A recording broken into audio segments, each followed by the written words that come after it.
ನಮಸ್ಕಾರಗಳು. ತಮ್ಮೆಲ್ಲರಿಗೂ Rajendra tech computer YouTube ಚಾನೆಲ್ಗೆ ಆತ್ಮೀಯವಾದ ಸ್ವಾಗತವನ್ನು ಕೋರುತ್ತೇನೆ. ನಾವು ಕಳೆದ ಕ್ಲಾಸ್ದಲ್ಲಿ MS Excel ಪ್ರಾಕ್ಟಿಕಲ್ ಕ್ಲಾಸ್ 49 ಇದರಲ್ಲಿ how to use subtotal in MS Excel. MS Excelದಲ್ಲಿ ಸಬ್ ಟೋಟಲ್ ಫಂಕ್ಷನನ್ನು ಯಾವ ರೀತಿಯಾಗಿ ಉಪಯೋಗ ಮಾಡ್ಕೋಬೇಕು ಅನ್ನೋದನ್ನು ನಾನು ತಿಳಿಸ್ಕೊಟ್ಟಿದ್ದೇನೆ. ನೀವು ಇನ್ನೂ ಆ ಕ್ಲಾಸ್ ನೋಡಿಲ್ಲ ಅಂದರೆ ನಿಮಗಾಗಿ ಇವತ್ತಿನ ವಿಡಿಯೋದ ಡಿಸ್ಕ್ರಿಪ್ಷನ್ನಲ್ಲಿ ಅದರ ಲಿಂಕ್ ಹಾಕ್ತೀನಿ. ತಾವು ಲಿಂಕ್ ಓಪನ್ ಮಾಡಿ ಆ ಕ್ಲಾಸ್ ಕೂಡ ನೀವು ನೋಡ್ಕೋಬೋದು. ಇವತ್ತಿನ class MS Excel practical class 50. ಇದರಲ್ಲಿ ನಾನು ಗ್ರೂಪ್ ಮತ್ತು ಅನ್ಗ್ರೂಪ್ ಬಗ್ಗೆ ತಿಳಿಸ್ಕೊಡ್ತಾ ಇದ್ದೀನಿ. ಎಕ್ಸೆಲ್ದಲ್ಲಿ ಗ್ರೂಪ್ ಮತ್ತು ಅನ್ಗ್ರೂಪನ್ನು ಯಾವ ರೀತಿ ಮಾಡ್ಕೋಬೇಕು ಅನ್ನೋದನ್ನು ಇವತ್ತಿನ ಕ್ಲಾಸ್ದಲ್ಲಿ ತಿಳಿಸ್ಕೊಡ್ತಾ ಇದ್ದೀನಿ. ಗ್ರೂಪ್ ಮಾಡೋದ್ರಿಂದ ಎಕ್ಸೆಲ್ನಲ್ಲಿ ಡೇಟಾವನ್ನು ಗ್ರೂಪ್ ಮಾಡೋದ್ರಿಂದ ಏನು ಪ್ರಯೋಜನ ಇದೆ ಅಂದರೆ, ನಾವು ಒಂದು ದೊಡ್ಡದಾದಂಥ ಡೇಟಾನ ರೆಡಿ ಮಾಡಿರ್ತೇವೆ. ಸೊ ಅದನ್ನು ನಾವು ಚಿಕ್ಕದಾಗಿ ಮಾಡ್ಕೋಬೋದು. ಗ್ರೂಪ್ ಮಾಡೋದ್ರಿಂದ ನಮ್ಗೆ ಎಷ್ಟು ಬೇಕಲ್ಲ ಅಷ್ಟು ನಾವು ಗ್ರೂಪ್ ಮಾಡಿದೆಪ್ಪ ಅಂದರೆ ಅಷ್ಟು ಏನಾಗ್ತದೆ, ಡೇಟಾ ಅಲ್ಲಿ ಚಿಕ್ಕದಾಗಿ ಕಾಣ್ತದೆ. ಓಕೆ, ಸೊ ಅದಕ್ಕಾಗಿ ನಾವು ಗ್ರೂಪ್ ಮಾಡ್ಕೋಬೋದು. ಮತ್ತು ಅನ್ಗ್ರೂಪ್ ಅಂದರೆ ನಾವು ಮತ್ತೆ ಏನು ಮಾಡ್ಕೋಬೋದು, ಪುನಃ ಮೊದಲು ಯಾವ ರೀತಿ ನಮ್ಮ ಡೇಟಾ ಅಷ್ಟು ದೊಡ್ಡದಾಗಿತ್ತಲ್ಲ ಅಷ್ಟೇ ಮತ್ತೆ ನಾವು ಪುನಃ ಮಾಡಿ ಇಡಲಿಕ್ಕೆ ನಾವು ಅನ್ಗ್ರೂಪನ್ನು ಯೂಸ್ ಮಾಡ್ಕೋಬೋದು. ಸೊ ಅದನ್ನು ಗ್ರೂಪ್ ಮತ್ತು ಅನ್ಗ್ರೂಪ್ ಯಾವ ರೀತಿ ಮಾಡೋದು ಅನ್ನೋದನ್ನು ಇವಾಗ ನೋಡೋಣ. ಓಕೆ, ಕ್ಲಾಸನ್ನು ಪ್ರಾರಂಭ ಮಾಡೋಕ್ಕಿಂತ ಮುಂಚೆ ತಾವು ಹೊಸದಾಗಿ ನಾನು ಯೂಟ್ಯೂಬ್ ಚಾನಲ್ ನೋಡ್ತಾ ಇದ್ದರೆ, ಇನ್ನೂ ನಾನು ಯೂಟ್ಯೂಬ್ ಚಾನಲ್ ನೀವು ಸಬ್ಸ್ಕ್ರೈಬ್ ಮಾಡಿಲ್ಲ ಅಂದರೆ ದಯವಿಟ್ಟು ಸಬ್ಸ್ಕ್ರೈಬ್ ಮಾಡಿ, ಬೆಲ್ ಐಕನ್ ಪ್ರೆಸ್ ಮಾಡಿ, ನನಗೆ ಸಪೋರ್ಟ್ ಮಾಡಿ ಅಂತ ತಮ್ಮಲ್ಲಿ ಕೇಳ್ತಾ ಇವಾಗ ಇವತ್ತಿನ ಪ್ರಾಕ್ಟಿಕಲ್ ಕ್ಲಾಸನ್ನು ನೋಡೋಣ. ಇವಾಗ ಎಕ್ಸೆಲನ್ನು ನಾನು ಓಪನ್ ಮಾಡ್ಕೋತೀನಿ. ಎಕ್ಸೆಲನ್ನು ಓಪನ್ ಮಾಡಿದ ನಂತರ ಇಲ್ಲಿ ಡೇಟಾನ ರೆಡಿ ಮಾಡಿದ್ದೀನಿ. Okay, serial number, product name ಮತ್ತು ಪ್ರೈಸ್. ಓಕೆ, ಸೊ ಇದಕ್ಕೆ ನಾನು ಏನು ಮಾಡ್ತೀನಪ್ಪ ಅಂದರೆ ಈಗ ಗ್ರೂಪ್ ಮತ್ತು ಅನ್ಗ್ರೂಪ್ ಅಪ್ಲೈ ಮಾಡಿ ತೋರಿಸ್ತೀನಿ. ಸೊ ಇವಾಗ ಫಸ್ಟ್ ನಾವು ಏನು ಮಾಡ್ಕೋಬೇಕಪ್ಪ, ಗ್ರೂಪ್ ಮಾಡ್ಕೋಬೇಕಂದ್ರೆ ನಮಗೆ ಎಷ್ಟು ಡೇಟಾ ಬೇಕಲ್ಲ ಅಷ್ಟು ನಾವಿಲ್ಲಿ ಸೆಲೆಕ್ಟ್ ಮಾಡ್ಕೋಬೇಕು. ಓಕೆ, ನಾ ಇಷ್ಟು ಅಂದರೆ 1 2 3 4 ನಂಬರ್ಸ್ ಸೀರಿಯಲ್ ನಂಬರ್ ಎಷ್ಟಿದೆ 1 2 3 4 ಅಂದರೆ 4 ರೋಸನ್ನು ಇಲ್ಲಿ ಸೆಲೆಕ್ಟ್ ಮಾಡ್ಕೊಂಡಿದ್ದೀನಿ. ಇದು ಸೆಲೆಕ್ಟ್ ಮಾಡಿದ ನಂತರ ಇಲ್ಲಿ ಡೇಟಾದಲ್ಲಿ ಬರಬೇಕು. ಡೇಟಾದಲ್ಲಿ ಬಂದ ನಂತರ ಇಲ್ಲಿ ಗ್ರೂಪ್ ಮತ್ತು ಅನ್ಗ್ರೂಪ್ ಇಲ್ಲಿ ನೋಡ್ಕೋಬೋದು. ಗ್ರೂಪ್ ಮತ್ತು ಅನ್ಗ್ರೂಪ್ ಇಲ್ಲಿ ಗ್ರೂಪ್ ಮೇಲೆ ಮೌಸನ್ನು ಕ್ಲಿಕ್ ಮಾಡ್ಕೋಬೇಕು. ಇಲ್ಲಿ ಗ್ರೂಪ್ ಅಂತ ಬರ್ತದೆ.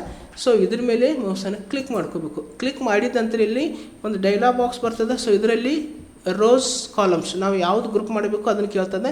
ಸೊ ನಾವೀಗ ರೋಸನ್ನು ಸೆಲೆಕ್ಟ್ ಮಾಡ್ಕೊಂಡಿದ್ದೇವೆ.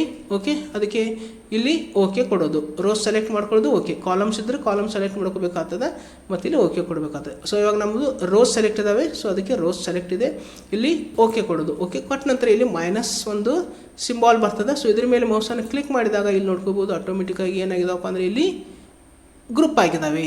ಮತ್ತು ನಾವು ಬೇರೆದಾದಂಥ ಒಂದು ಏನು ಮಾಡ್ಕೋಬೋದು, ಇಲ್ಲಿ ಗ್ರೂಪ್ ಮಾಡ್ಕೋಬೋದು. ಮತ್ತು ಪುನಃ ನಾನು ಏನು ಮಾಡ್ತೀನಿ, ಇಲ್ಲಿ ಇದು ಸೆಲೆಕ್ಟ್ ಮಾಡ್ಕೋತೀನಿ. ಸೊ ಕೀಬೋರ್ಡ್ ಎಲ್ಲನೂ ಇಷ್ಟು ಸೆಲೆಕ್ಟ್ ಮಾಡ್ಕೋತೀನಿ. ಓಕೆ, 13 14 59 16 ಸೊ ಇಷ್ಟು ಒಂದು ನಂಬರ್ಸನ್ನು ಇಲ್ಲಿ ಸೆಲೆಕ್ಟ್ ಮಾಡ್ಕೊಂಡಿದ್ದೀನಿ, ಸೀರಿಯಲ್ ನಂಬರ.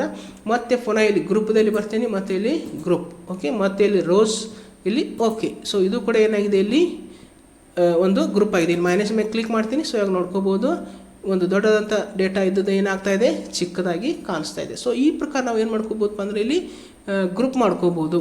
ಸೊ ಇನ್ನು ಅನ್ಗ್ರೂಪ್ ಯಾವ ರೀತಿ ಮಾಡೋದಪ್ಪ ಅಂದರೆ ಇಲ್ಲಿ ಮತ್ತು ಇದನ್ನು ಪ್ಲಸ್ ಮೇಲೆ ಮೌಸನ್ನು ಕ್ಲಿಕ್ ಮಾಡ್ಕೋಬೇಕು. ಪ್ಲಸ್ ಮೇಲೆ ಮೌಸನ್ನು ಕ್ಲಿಕ್ ಮಾಡ್ಕೊಳ್ರಿ. ಸೊ ಇಲ್ಲಿ ಡಾಟ್ ಡಾಟ್. ಸೊ ಇವಾಗ ನೋಡ್ಕೋಬೋದು ಇಲ್ಲಿ ಡಾಟ್ ಡಾಟ್ ಕಾಣ್ತಿರ್ತಾವೆ ನೋಡಿರಿ. ಇಲ್ಲಿ ಗ್ರೂಪ್ ಆದದ್ದು ಇಲ್ಲಿ ಡಾಟ್ 1 2 3 4 ಡಾಟ್ ಕಾಣಿಸ್ತಾ ಇದ್ದಾವೆ. ಸೊ ಇಷ್ಟು ನಾವು ಏನು ಮಾಡ್ಕೋಬೇಕು, ಇಲ್ಲಿ ಸೆಲೆಕ್ಟ್ ಮಾಡ್ಕೋಬೇಕು. ಓಕೆ, ಸೊ ಇಷ್ಟು ಎಲ್ಲನೂ ಏನು ಮಾಡಬೇಕು, ಸೆಲೆಕ್ಟ್ ಮಾಡ್ಕೋಬೇಕು. ಸೆಲೆಕ್ಟ್ ಮಾಡಿದ ನಂತರ ಇಲ್ಲಿ ಅನ್ಗ್ರೂಪ್ ಮೇಲೆ ಬಂದು ಸೊ ಇವಾಗ ಅನ್ಗ್ರೂಪ್ ಮೇಲೆ ಮೌಸನ್ನು ಕ್ಲಿಕ್ ಮಾಡ್ಕೋಬೇಕು. ಸೊ ಇವಾಗ ರೋಸ್. ಓಕೆ, ರೋಸ್ ಓಕೆ ಇಲ್ಲಿ ಹೋಗಿದೆ. ಸೊ ಆಮೇಲೆ ನೆಕ್ಸ್ಟ್ ಇಲ್ಲಿ ಕೂಡ ಏನು ಮಾಡ್ಕೋಬೇಕು, ಇಲ್ಲಿ ಇಷ್ಟನ್ನು ಸೆಲೆಕ್ಟ್ ಮಾಡ್ಕೋಬೇಕು.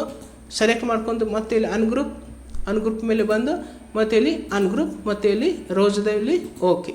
ಸೊ ಇವಾಗ ಏನಾಗಿದೆಪ್ಪ ಅಂದರೆ ಇಲ್ಲಿ ಗ್ರೂಪ್ ಮತ್ತು ಅನ್ಗ್ರೂಪು ನಾವು ಇಲ್ಲಿ ಮಾಡಿ ನೋಡಿದ್ದೀವಿ.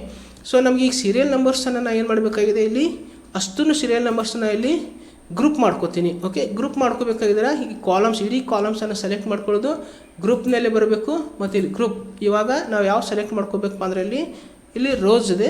ಸೊ ಇವಾಗ ಇಲ್ಲಿ ಕಾಲಮ್ ಸೆಲೆಕ್ಟ್ ಮಾಡ್ಕೋಬೇಕು. ಯಾಕಂದರೆ ಒಂದು ಕಾಲಮ್ ನಾವು ಏನು ಮಾಡಿದೆವು, entire serial number column select ಮಾಡ್ಕೊಂಡಿದ್ದೀವಿ. ಅದಕ್ಕೆ ಇಲ್ಲಿ ಓಕೆ ಕೊಡೋದು.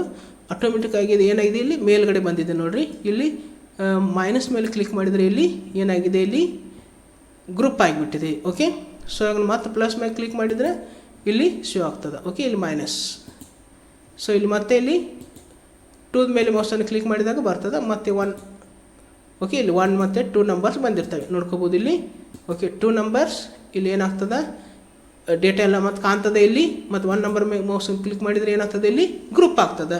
ಸೊ ಈ ಪ್ರಕಾರ ನಾವು ಕಾಲಮ್ಸ್ ಕೂಡ ಗ್ರೂಪ್ ಮಾಡ್ಕೋಬೋದು. ಮತ್ತು ಎಲ್ ಪ್ಲಸ್ ಸಿಂಬಲ್ ಮೇಲೆ ಮೌಸ್ ಕ್ಲಿಕ್ ಮಾಡ್ತೀನಿ, ಮತ್ತು ಇದನ್ನು ಕೂಡ ಏನು ಮಾಡ್ಕೋತೀನಿ ಇಲ್ಲಿ ಅನ್ಗ್ರೂಪ್ ಮಾಡ್ಕೋತೀನಿ. ಓಕೆ, ಸೊ ಇವಾಗ ಯಾವುದು ಕಾಲಮ್ಸ್, ಇಲ್ಲಿ ಕಾಲಮ್ ಸೆಲೆಕ್ಟ್ ಮಾಡ್ಕೋಬೇಕು, ಇಲ್ಲಿ ಅನ್ಗ್ರೂಪ್. ಓಕೆ, ಸೊ ಇಷ್ಟು ಇವತ್ತಿನ ಕ್ಲಾಸ್ದಲ್ಲಿ ನಾನು ನಿಮಗೆ ಗ್ರೂಪ್ ಮತ್ತು ಅನ್ಗ್ರೂಪನ್ನು ಯಾವ ರೀತಿಯಾಗಿ ಮಾಡೋದು ಅನ್ನೋದನ್ನು ತಿಳಿಸ್ಕೊಟ್ಟಿದ್ದೀನಿ. ಸೊ ಇವತ್ತಿನ ಕ್ಲಾಸು ತಮಗೆ ಯಾವ ರೀತಿ ಅನಿಸ್ತು ಅನ್ನೋದನ್ನು ಕಮೆಂಟ್ ಮಾಡಿರಿ, ಜೊತೆಗೆ ವಿಡಿಯೋನ ಲೈಕ್ ಮಾಡಿರಿ, ವಿಡಿಯೋ ನಿಮ್ಮ ಫ್ರೆಂಡ್ಸ್ಗಳಿಗೆ ಶೇರ್ ಮಾಡಿರಿ, ಮತ್ತು ತಾವು ಇನ್ನೂ ನನ್ನ ಯೂಟ್ಯೂಬ್ ಚಾನಲ್ಗೆ ಸಬ್ಸ್ಕ್ರೈಬ್ ಮಾಡಿಲ್ಲ ಅಂದರೆ ದಯವಿಟ್ಟು ಸಬ್ಸ್ಕ್ರೈಬ್ ಮಾಡಿರಿ, ಬೆಲ್ ಐಕನ್ ಪ್ರೆಸ್ ಮಾಡಿರಿ, ಆಲ್ ಆಪ್ಷನ್ ಸೆಲೆಕ್ಟ್ ಮಾಡಿಕೊಂಡು ನಾನು ಪ್ರತಿದಿನ ಅಪ್ಲೋಡ್ ಮಾಡತಕ್ಕಂಥ ಎಲ್ಲ ವಿಡಿಯೋಗಳನ್ನು ತಾವು ನೋಡಿಕೊಂಡು ನೀವು ಕೂಡ ಕಂಪ್ಯೂಟರ್ ಶಿಕ್ಷಣ ಪೂರ್ಣಗೊಳಿಸ್ಕೊಡ್ರಿ ಅಂತ ತಮ್ಮಲ್ಲಿ ಕೇಳ್ತಾ ಇವಾಗ ಇವತ್ತಿನ ಪ್ರಾಕ್ಟಿಕಲ್ ಕ್ಲಾಸನ್ನು ಇಲ್ಲಿಗೆ ಮುಕ್ತಾಯಗೊಳಿಸ್ತಾ ಇದ್ದೀನಿ. ಮತ್ತೊಂದು ಹೊಸ ಕ್ಲಾಸೊಂದಿಗೆ ಹೊಸ ವಿಡಿಯೋದೊಂದಿಗೆ ಪುನಃ ನಿಮ್ಮ ಜೊತೆಗೆ ಬರುವೆ. ಅಲ್ಲಿವರೆಗೆ ಎಲ್ಲರಿಗೂ ನನ್ನ ನಮಸ್ಕಾರಗಳು.